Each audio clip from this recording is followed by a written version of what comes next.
ಎಲ್ಲರಿಗೂ ನಮಸ್ಕಾರ. ಇವತ್ತು ವೆಜಿಟೇಬಲ್ ಪಲಾವನ್ನು ಯಾವ ರೀತಿ ಮಾಡೋದು ಅಂತ ನೋಡ್ಕೊಂಡು ಬರೋಣ ಬನ್ನಿ. ಎಲ್ಲ ಬೇಸಿಕ್ ತರಕಾರಿಗಳನ್ನು ಹೆಚ್ಚಿಟ್ಕೊಳ್ಬೇಕು. ಹಾಗೆ ಒಂದು ಮಿಕ್ಸಿ ಜಾರಿಗೆ ಪುದೀನ, ಕರಿಬೇವು, ಮೆಣಸಿನ್ಕಾಯಿ ಹಾಕಿ ಪೇಸ್ಟ್ ಮಾಡ್ಕೊಳ್ಬೇಕು. ಹಾಗೆ ಒಂದು ಕುಕ್ಕರ್ಗೆ ಎಣ್ಣೆ, ಬೇಸಿಕ್ ಸ್ಪೈಸಸನ್ನು ಹಾಕಿ ಒಂದು ಸಲ ಮಿಕ್ಸ್ ಮಾಡ್ಕೊಳ್ಬೇಕು. ಆಮೇಲೆ ಅದಾದಮೇಲೆ ಈರುಳ್ಳಿ ಹಾಕಿ ಫ್ರೈ ಮಾಡ್ಕೊಳ್ಳಿ. ಆಮೇಲೆ ಹಸಿಮೆಣಸಿನ್ಕಾಯಿ ಹಾಕಿ ಸ್ವಲ್ಪ ಮಾಗಡಿಸ್ಕೊಳ್ಳಿ.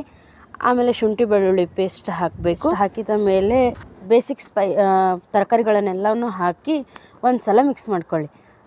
ಆಮೇಲೆ ಟೊಮಾಟೊ ಹಾಕಿ ರುಬ್ಬಿಟ್ಕೊಳ್ಳೋಂಥ ಪೇಸ್ಟನ್ನು ಕೂಡ ಹಾಕಿ ಮಿಕ್ಸ್ ಮಾಡಿಕೊಂಡು ಹಸಿ ವಾಸನೆ ಎಲ್ಲ ಹೋದ್ಮೇಲೆ ಉಪ್ಪು, ಖಾರ, ಅರಿಶಿಣ ಪುಡಿ, ಗರಂ ಮಸಾಲ ಎಲ್ಲವನ್ನು ಹಾಕಿ ಒಂದು ಸಲ ಮಿಕ್ಸ್ ಮಾಡ್ಕೊಳ್ಳಿ.